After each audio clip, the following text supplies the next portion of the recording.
खुदा बाप और बेटे और रूह कुदस के नाम से आमीन। मसीह यीशु के अजीम और जलाली नाम में आप सबको सलाम।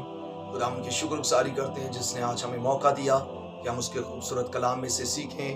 तो मेरे अजीज़ों आएँ, आज हम अपनी नसीहत के लिए खुदा उनके खूबसूरत कलाम में से ग्रंथियों के नाम पालूस रसूल का पहला ख़त और उसका 6 बाब और उसकी 19वीं और 20वीं आयत मुकद्दसा पर गौर करेंगे। खुदा उनके पाक कलाम में यूं मरकूम है, क्या तुम नहीं जानते कि तुम्हारा बदन रूहुल कुदस का मकदस है जो तुम में बसा हुआ है और तुमको खुदा की तरफ से मिला है, और तुम अपने नहीं क्योंकि कीमत से खरीदे गए हो। बस अपने बदन से खुदा का जलाल जाहिर करो। आमीन। खुदा के पाक कलाम पढ़े और सुने जाने पर खुदा की बरकत हो। मेरे अजीजों, खुदा के खूबसूरत कलाम में से आज हम बात करेंगे कि हम अपने नहीं हैं बल्कि हम कीमत से खरीदे गए हैं।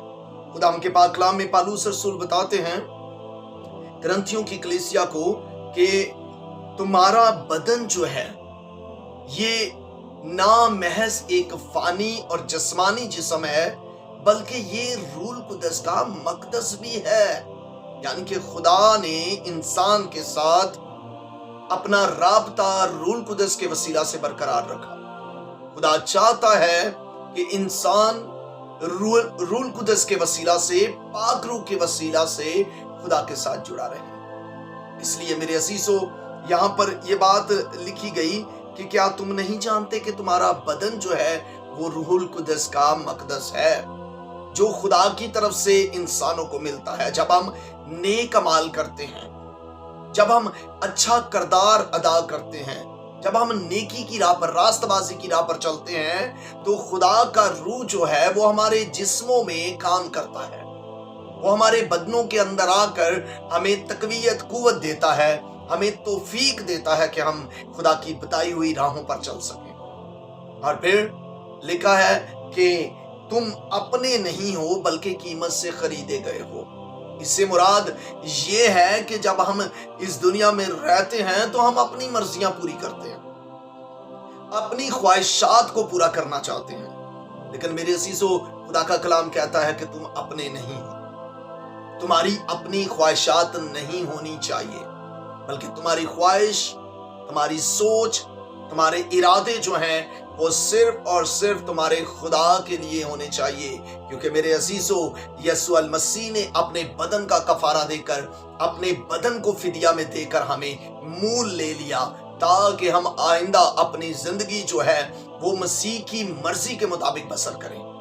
हम अपनी जिंदगी को दुनियावी तौर पर या जिस्मानी ख्वाहिशों के ताबे रख के बसर ना करें बल्कि खुदा की मर्जी के मुताबिक बसर करें, क्योंकि उसने अपने लहू के वसीला से हमें रिहाई दी। इसलिए मेरे अजीजों, हम अपने नहीं बल्कि कीमत से खरीदे गए हैं। और याद रखिए, जिसकी कीमत अदा कर दी जाए वो उसी का होता है जिसने कीमत अदा की हो।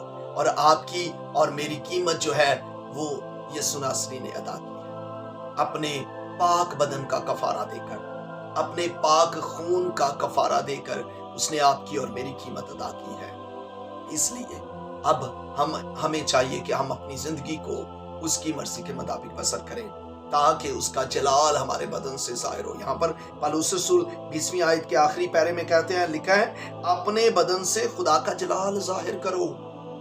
अपने बदन से बुरे कामों को जाहिर नहीं करना, बुरी बातों को जाहिर नहीं करना, अपने बदन से जिस्मानी बातों को जाहिर नहीं करना, बल्कि अपने बदन से खुदा के कलाम को, खुदा की बातों को, खुदा के कामों को जाहिर करना है ताकि इसके वसीला से खुदा का जलाल जो है वो लोगों में जाहिर हो और ये जाना जाए कि हम खुदा के लोग हैं। मेरे अजीजों, आए अपनी जिंदगी को बेहतर बनाएं और अपने आप को खुदावंद के लिए वक्फ करें, क्योंकि उसने हमें अपने बेटे के लहू की कीमत से खरीद लिया है।